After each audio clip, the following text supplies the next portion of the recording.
හොඳයි. පහත සඳහන් වාක්‍ය දෙකින් නිවැරදි වාක්‍ය තෝරන්න. මා ප්‍රශ්නය ගෙන ඉන්නේ for සහ since භාවිතයෙන්. මේ for සහ since නිවැරදිව භාවිත කරලා තියෙන්නේ මොන වාක්‍යයේද?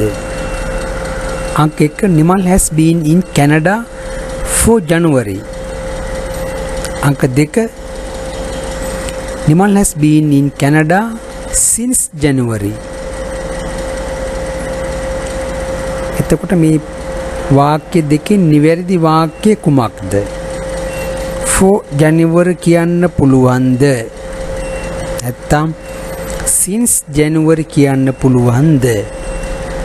හොඳයි දුවේ පුතේ. අපට for දාලා කාල පරාසයක් අවශ්‍යයි. since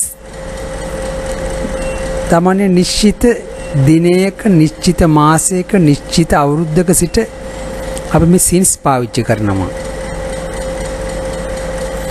ඒ අනුව මෙතන නිවැරදි වාක්‍ය වන්නේ Nimal has been in Canada since January. in Canada since January. අංක 2 නිවැරදි වාක්‍යය.